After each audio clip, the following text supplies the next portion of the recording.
Kanchenjunga express দুর্ঘটনায় মালগাড়ির মৃত চালকের বিরুদ্ধেই এফআইআর। মৃতের সংখ্যা বেড়ে দাঁড়ালো 11। দুর্ঘটনার বলি মালদাহের শিশু কন্যা।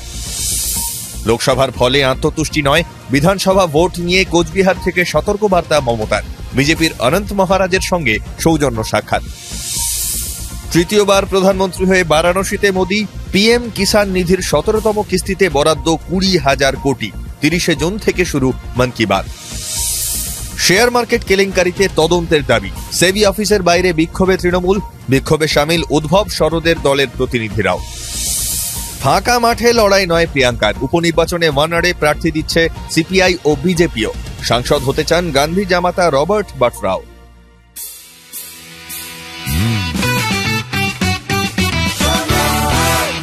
আপনি শুনছেন সংবাদ প্রতিদিন শোনো। নমস্কার, আসছি বিস্তারিত খবরে।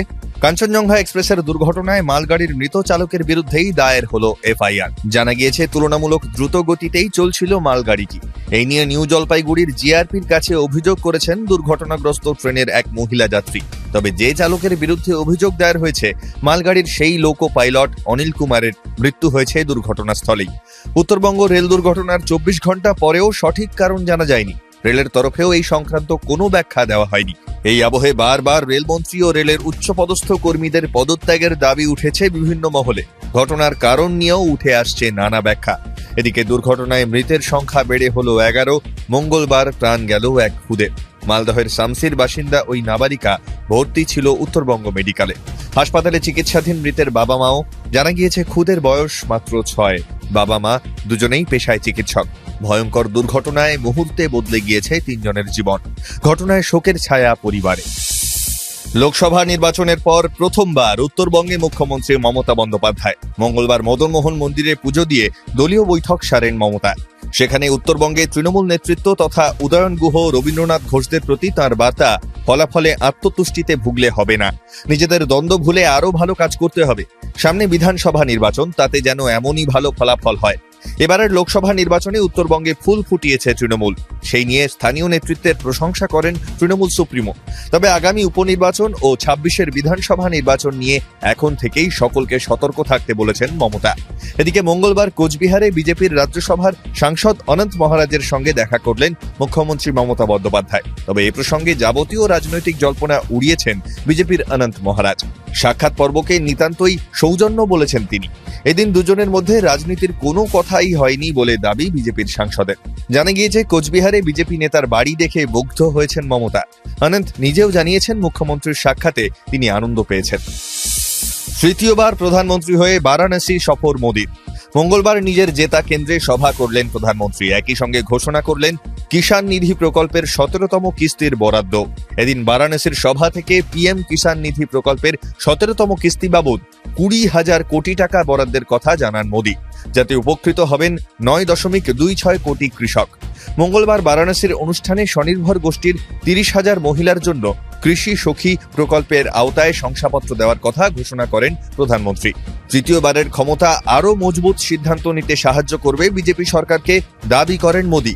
এদিনের অনুষ্ঠানে উপস্থিত ছিলেন রাজ্যের মুখ্যমন্ত্রী যোগী আদিত্যনাথও।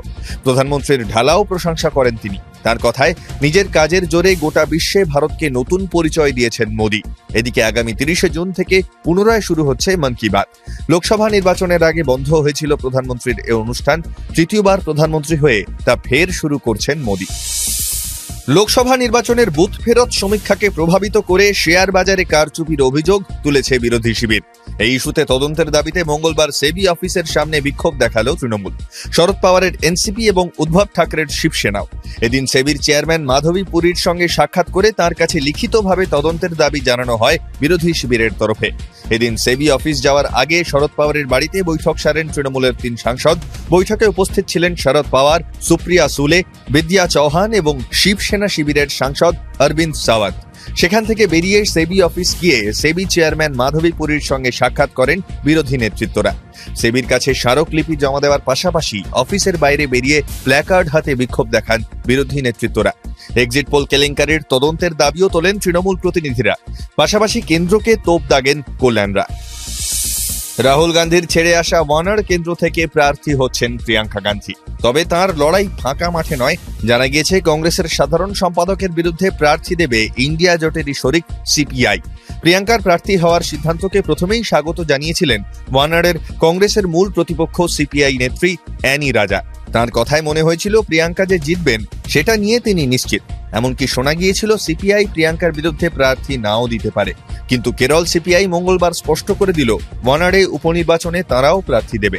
আসলে সিপিআই প্রার্থী না দিলে আখেরে লাভ হতো বিজেপির, তা ঠেকাতেই এই সিদ্ধান্ত, জানিয়েছেন কেরল সিপিআই এর রাজ্য সম্পাদক বিনয় বিশ্রাম। এদিকে বিজেপিও ওই কেন্দ্রে প্রার্থী দিচ্ছে। সুতরাং রাজনীতির ময়দানে প্রথমবার পা রেখেও হাড্ডাহাড্ডি লড়াইয়ের সম্মুখীন হতে চলেছেন সোনিয়া কন্যা। এদিকে স্ত্রীর প্রার্থী হওয়ায় উচ্ছ্বসিত রবার্ট বাড্রা। ওয়ানারের মানুষ প্রিয়াঙ্কাকে বিপুল সমর্থন জানাবেন বলেই আশা করছেন রবার্ট। একই সঙ্গে তাঁর ইচ্ছা আগামী দিনে প্রিয়াঙ্কাকে অনুসরণ করে সাংসদ হতে চান তিনিও। শুনতে থাকুন সংবাদ প্রতিদিন শোনো।